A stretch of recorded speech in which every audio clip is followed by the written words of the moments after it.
Hello friends, genius classes में आप सभी लोगों का स्वागत करती हूँ।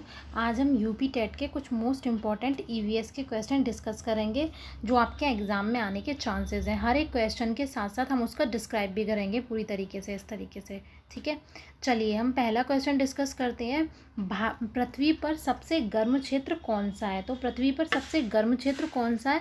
ऑप्शन नंबर बी आपका सही है। उष्ण क्षेत्र जो है पृथ्वी पर सबसे गर्म क्षेत्र है। क्यों है जानते हैं। उष्णकटिबंधीय पृथ्वी का सबसे गर्म क्षेत्र है। यह क्षेत्र कर्क रेखा और मकर रेखा के बीच स्थित होता है। ठीक है, उपोष्णकटिबंधीय उत्तरी गोलार्ध में कर्क रेखा और आर्कटिक वृत्त के बीच तथा दक्षिण गोलार्ध में मकर रेखा तथा आर्कटिक रेखा के बीच स्थित होता है। शीत कटिबंधीय जो होता है, शीत से ही पता होता है ठंडा है। ठीक है, जब शीत ऋतु होती है तो शीत कटिबंधीय पृथ्वी का सबसे ठंडा क्षेत्र है। ये आर्कटिक और अंटार्कटिक वृत्त के बाहर स्थित है। नेक्स्ट हमारा क्वेश्चन है, पटकाई पहाड़ियाँ किन पर्वत श्रृंखलाओं से संबंधित है? तो किन पर्वत श्रृंखलाओं से? पटकाई से पूर्वांचल। ठीक है, पूर्वांचल को कोरिलेट करेंगे। पटकाई पहाड़ियाँ जो हैं पूर्वांचल हिमालय श्रेणी की हैं और भारत म्यांमार सीमा के पास स्थित हैं। इस श्रेणी की अन्य पहाड़ियाँ आ सकती है, जैसे इसमें ये आ गया आपका पटकाई पहाड़ी पूर्वांचल। तो अन्य श्रेणियाँ आ सकती हैं। कौन कौन सी पहाड़ियाँ आती हैं? बरेल श्रेणी, मणिपुर, मिजोरम, मिजो और Naga hills. Next question discuss करेंगे। ये क्वेश्चन मोस्ट इंपॉर्टेंट है, आपके मोस्टली एग्जाम में देखने के लिए मिल जाता है। ये जो मैं क्वेश्चन डिस्कस कर रही हूँ आपके यूपी टेट, सी टेट और सुपर टेट में भी यही क्वेश्चन देखने को मिल सकते हैं आपके। क्वेश्चन है आपका, निम्नलिखित में से किसके खिलाफ विश्नोई आंदोलन शुरू किया गया था? तो किसके खिलाफ शुरू किया गया था? पेड़ों की कटाई से। बहुत बार क्वेश्चन रिपीट हो चुका है, पेड़ों की कटाई से। इसी को ही घुमा फिरा के ये क्वेश्चन तो आना ही होता है। जैसे इसके बारे में जानते हैं, विश्नोई पेड़ों को बचाने का आंदोलन है। इस आंदोलन की शुरुआत किसने की थी? अमृता देवी ने की थी। या ये भी पूछ लेते हैं अमृता देवी का संबंध किससे है। ठीक है, तो तथा और अन्य गाँव के लोगों ने 1730 में गांव के पवित्र पेड़ों को बचाने और वनों की कटाई से बचाने के लिए की थी। यहाँ मुख्य रूप से पेड़ों को काटने के खिलाफ था। आंदोलन में ग्रामीण जो लोग थे उन्होंने मतलब पेड़ों को इस कदर बचाया, उन्होंने बोला पेड़ों को काटने से पहले आपको हमें मारना पड़ेगा, उसके बाद पेड़ कटेंगे। वो खुद उससे पेड़ों से लिपट गए थे।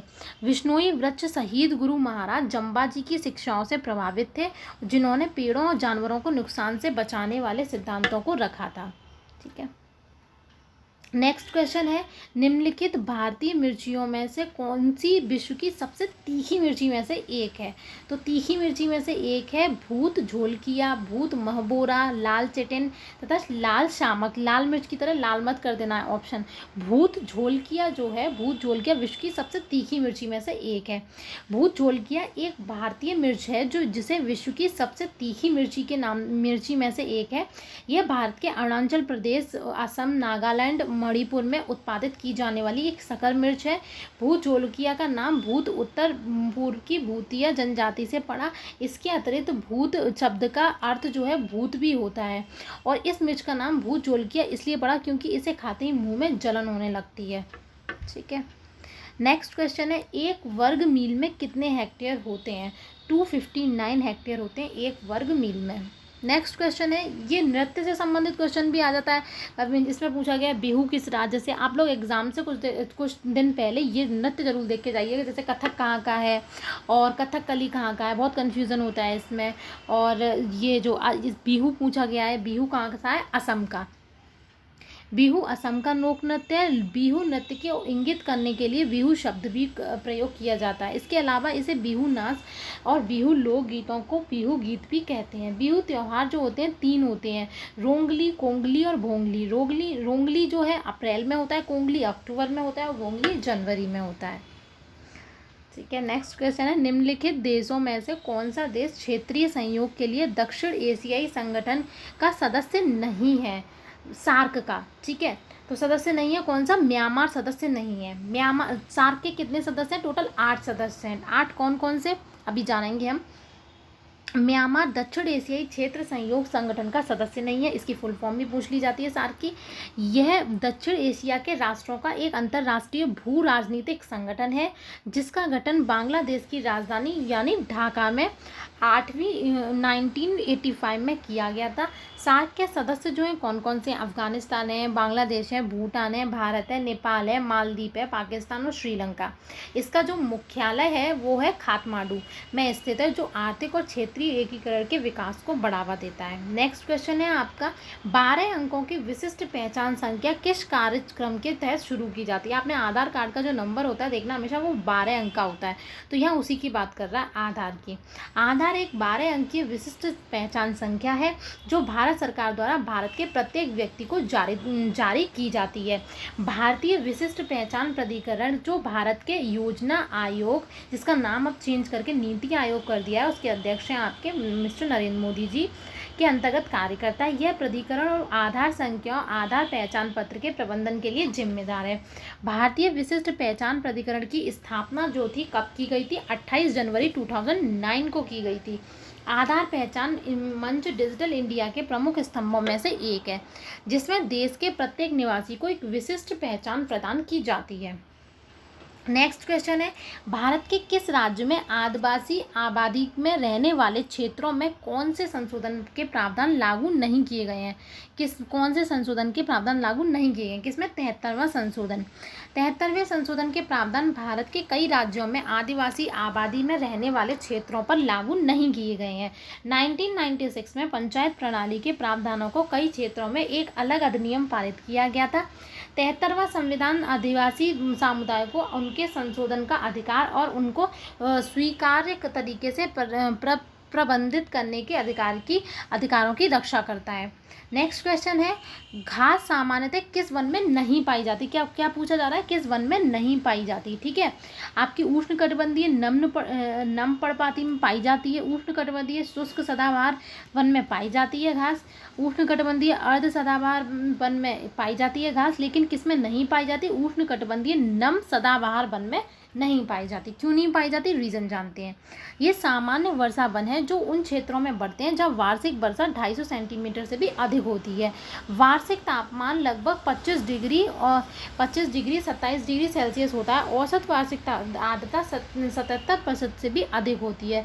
शुष्क मौसम स्पष्ट रूप से छोटा होता है। उच्च गर्मी और उच्च आर्द्रता के कारण इन जंगलों के पेड़ सालाना अपनी पत्तियों को नहीं छोड़ते हैं, कम से कम एक साथ नहीं, और सदाबहार जंगल के रूप में जाने जाते हैं। घास यहाँ लगभग अनुपस्थित, मतलब ना के बराबर या होती ही नहीं है। चिनाब किस नदी की नदी से क्वेश्चन आता ही आता है, आपका कॉमन है और यूपी टेट में इसी तरीके के क्वेश्चन पूछे जाते हैं आपसे सीधे सीधे। चिनाब जो है किस नदी की सहायक नदी है? चिनाब किस नदी की? सिंधु नदी की। सिंधु नदी की, इसके बारे में जानते हैं। चिनाब नदी, चिनाब को पारंपरिक रूप से चंद्रभागा नदी के रूप में जाना जाता है। यह एक प्रमुख नदी है जो भारत और पाकिस्तान में बहती है। यह पंजाब क्षेत्र की 5 प्रमुख नदियों में से एक है। यह हिमाचल प्रदेश के लाहौर स्पीति जिले के ऊपरी हिमालय से निकलती है। चिनाब सिंधु नदी की प्रमुख सहायक नदी है। नेक्स्ट क्वेश्चन है, जैव विविधता पर निम्न में से किसका प्रभाव पड़ता है? किसका प्रभाव पड़ता है जैव विविधता पर? देखो, पर्यावरण प्रदूषण का भी पड़ेगा, समुद्र अम्लीकरण का भी पड़ेगा, आबो हवा में बदलाव का भी पड़ेगा, तीनों का पड़ेगा, सभी का। सभी 3 विकल्प जैव विविधता को प्रभावित करते हैं क्योंकि उनका उद्देश्य जो होता है प्रजातियों के पारस्परिक क्षेत्र में परिवर्तन लाना होता है। और पर्यावरण प्रदूषण का अर्थ है पर्यावरण में विषैले पदार्थ का जमा होना। जलवायु परिवर्तन में पृथ्वी के तापमान में वृद्धि और समुद्र में कार्बनिक एसिड में समुद्र के अम्लीकरण में वृद्धि का मतलब है। नेक्स्ट क्वेश्चन है, ये भी काफ़ी कॉमन क्वेश्चन आता है, दचिग्राम राष्ट्रीय उद्यान कहाँ स्थित है? दचिग्राम राष्ट्रीय उद्यान आपका जम्मू एंड कश्मीर में स्थित है। दचिग्राम राष्ट्रीय उद्यान जम्मू और कश्मीर में स्थित है। श्रीनगर से 22 किलोमीटर की दूरी पर स्थित है। इसमें लगभग 141 किलोमीटर का का क्षेत्र शामिल है। पार्क का नाम सचमुच 10 गाँव के लिए है। उन 10 गाँव के याद से ही इसके गठन के लिए स्थानांतरित किए गए थे। नेक्स्ट क्वेश्चन है, साइंस से है, मनुष्य शरीर में सबसे लंबी हड्डी कौन सी है? फीमर, जो आपकी थाइज में पाई जाती है, सबसे लंबी हड्डी फीमर है। ठीक है। नेक्स्ट है, पृथ्वी की सतह के नीचे पिघलती हुई चट्टान को क्या बोलती है? मैग्मा। ठीक है। और पिघली हुई इसको बोलते हैं लावा। मैग्मा पृथ्वी की सतह के नीचे स्थित अत्यंत गर्म तरल या अर्ध तरल सेमी लिक्विड फ्लूइड चट्टान है। जब मैग्मा पृथ्वी की सतह पर बहता है तो उसे लावा कहते हैं, और जब वही चट्टान का रूप धारण कर लेता है उसको मैग्मा कहते हैं, जम जाता है मतलब। यह मैग्मा ऊपर पट्टी में छेद और दरार के माध्यम से धक्का दे देता है, जिससे ज्वालामुखी विस्फोट हो जाता है। जब कोई चीज़ ओवरफ्लोड होगी तो वो विस्फोट तो हो गई। मैग्मा के 3 मूल प्रकार हैं, बेसाल्टिक, एंडेसिटिक और रेओलिटिक। नेक्स्ट क्वेश्चन है, संविधान सभा के किस वर्ष में संविधान को अंगीकार किया गया था? किसको किया गया, कब किया गया था? 1949 में। भारत के संविधान को, संविधान से भी आता है, संविधान को भी आप पक्का करके जाइएगा, 2 या 3 क्वेश्चन देखने को मिल जाते हैं। भारत के कभी कभी अध्यक्ष पूछ लिए जाते हैं, संविधान सभा के अस्थायी अध्यक्ष पूछते हैं, सच्चिदानंद सिन्हा अस्थायी अध्यक्ष पूछ लिए जाते हैं, और संघ के अध्यक्ष पूछ लिए जाते हैं, प्रांतीय के, तो ये आप अध्यक्ष वगैरह देख के जाइएगा। भारत के संविधान को संविधान सभा ने 26 नवंबर 1949 को अपनाया था। 26 जनवरी 1950 को लागू किया गया था। इसमें बहुत कन्फ्यूजन होता है, इसमें क्या पूछा गया? अंगीकार किया गया था, मतलब अपनाया गया था 1949 में और लागू किया गया था 1950 में, 26 नवंबर, और यह है 26 जनवरी। ठीक है, इसकी शुरुआत में इसमें 22 भाग में 225 अनुच्छेद और 8 अनुसूचियाँ थीं। दुनिया की सबसे लंबा संविधान कौन सा? अपना भारतीय संविधान ही है। नेक्स्ट क्वेश्चन है, अनुभवात्मक अधिगम किसके द्वारा प्रेरित होता था? प्रेरित था कोल्ब के द्वारा। कोल्ब कहाँ के? अमेरिकी शिक्षक हैं। नेक्स्ट क्वेश्चन है, रेडियो वायुमंडल के विक्षेपण के लिए कौन सी वायुमंडलीय परत जिम्मेदार है? आयन मंडल वायुमंडलीय परत जिम्मेदार है, और ये ओजोन परत का बहुत पूछा जाता है। ओजोन परत किसके लिए? वो समताप मंडल। आयन मंडल पृथ्वी के वायुमंडलीय की परत है, जिसमें आयनों और मुक्त इलेक्ट्रॉनों की एक उच्च सांद्रता होती है। यही कारण है कि यह परत रेडियो तरंगों के प्रतिबिंब करने में सक्षम है, और यह मेसोस्फीयर के ऊपर स्थित होती है और पृथ्वी की सतह पर लगभग 80 से 1000 किलोमीटर तक फैला हुआ होता है। नेक्स्ट क्वेश्चन है, पश्चिमी तथा पूर्वी घाटों में पर्याप्त वर्षा होती है, जबकि दक्कन के पठार में बहुत कम वर्षा होती है। क्यों?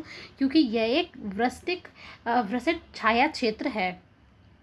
चूँकि दक्कन का पठार जो है वृष्टि छाया प्रदेश में स्थित है, इसकी वजह से पश्चिमी और पूर्वी पठार की तुलना में यहाँ वर्षा कम होती है। मतलब दक्कन के पठार में वर्षा कम होती है, उसके अपेक्षा पश्चिमी और पूर्वी में वर्षा अधिक होती है, क्योंकि वो वृष्टि छाया प्रदेश में स्थित होने का अर्थ होता है जब वायु राशि दोनों घाटों की पर्वत श्रृंखलाओं से टकराती हैं तो विस्तार से ठंडी हो जाती हैं, जिसके परिणाम स्वरूप इस क्षेत्र में वर्षा होती है। और इस समय जब ये इस तरह की वायु राशि पर्वत श्रृंखला से गुजरती है तो बारिश की बूंदों का भंडार कम हो जाता है। इससे इस क्षेत्र में बहुत कम या न्यून मात्र वर्षा होती है। नेक्स्ट क्वेश्चन है, उत्तर प्रदेश की पहली महिला मुख्यमंत्री कौन थी? सुचेता कृपलानी। अगर उत्तर प्रदेश से आप लोग बिलोंग करते हैं तो ये क्वेश्चन आपको पता होना चाहिए, इंटरव्यू में भी पूछ लिया जाता है। उत्तर प्रदेश की पहली महिला मुख्यमंत्री थी सुचेता कृपलानी। वह भारतीय राष्ट्रीय कांग्रेस की नेता थी, जिन्होंने 1963 से 1967 तक उत्तर प्रदेश के मुख्यमंत्री के रूप में कार्य किया। यह स्वतंत्र भारत की पहली मुख्यमंत्री थी। लोकसभा में जनक के रूप में किसे जाना जाता है? लोकसभा के जनक के रूप में जीवी मावलंकर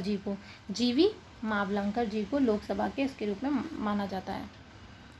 जीवी मावलंकर को लोकसभा के जनक के रूप में जाना जाता है। ये लोकसभा के जनक के रूप में, लोकसभा को क्या कहते हैं? निम्न सदन भी कहते हैं, और राज्यसभा को उच्च सदन भी कहते हैं। राज्यसभा का कार्यकाल 6 वर्ष का होता है। ठीक है, उन्हें लोकसभा के जनक के रूप में पंडित जवाहरलाल नेहरू द्वारा उद्धृत किया गया था। किसके द्वारा? ये भी पूछ सकते हैं किसके द्वारा उद्धृत किया गया था? पंडित जवाहरलाल नेहरू के द्वारा, जिनका पूरा नाम गणेश वासुदेव, जिसको हम जीवी मावलंकर कहते हैं, उनका पूरा नाम है गणेश वासुदेव मावलंकर। वे लोकसभा के पहले अध्यक्ष थे। पहले होते हैं तो वो इम्पोर्टेंट हो ही जाता है। जीवी मावलंकर एक स्वतंत्र कार्यकर्ता थे। उन्हें दादा साहब के नाम से भी जाना जाता है। दादा साहब के नाम से कैसे जाना जाता है पूछा जा सकता है आपसे। 1952 में पहली लोकसभा का गठन किया गया था। पहली लोकसभा 5 वर्ष के अपने पूर्ण कार्यकाल तक चली और 1957 में इसे भंग कर दिया गया।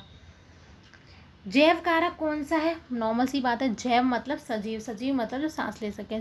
पौधे, गर्मी, प्रकाश, तापमान, ये अजैविक कारक है, वो जैविक कारक है पौधे। अरेबिका की किस्म है ये है कॉफ़ी की किस्म। कॉफ़ी सबसे ज़्यादा पाई जाती है। अरेबिका कॉफ़ी के पेड़ ज़्यादातर ब्राज़ील में पाए जाते हैं। ये सदाबहार पेड़ मूल रूप से अफ्रीका के होते हैं। कॉफ़ी के पौधों को सख्ती बढ़ती परिस्थितियों की आवश्यकता होती है और 23 डिग्री सेल्सियस और 28 डिग्री सेल्सियस के बीच तापमान पर सबसे अच्छा रहता है ये। ब्राज़ील का तापमान किसी भी अन्य देश की तुलना में अधिक कॉफ़ी का उत्पादन करता है। हालांकि ठंड के मौसम में कभी कभार जो होता है फसल बर्बाद भी हो जाती है, लॉस भी हो जाता है। अग्नाशय से स्रावित होने वाला हार्मोन है, अग्नाशय से स्रावित इंसुलिन। अग्नाशय को इंग्लिश में बोलते हैं पैनक्रियास, ठीक है। तो इंसुलिन, अग्नाशय के प्रमुख हार्मोन इंसुलिन और ग्लाइकोजन है। दोनों रक्त ग्लूकोज को संतुलित रखते हैं। अग्नाशय शरीर के रक्त शर्करा चीनी संतुलन को बनाए रखता है, ठीक है। हमारा आज का लास्ट क्वेश्चन है, पाचन में सहायता के लिए मानव पेट द्वारा उत्पादित अम्ल है। कौन सा? पाचन के लिए हमारा हाइड्रोक्लोरिक एसिड। हाइड्रोक्लोरिक एसिड मतलब HCl।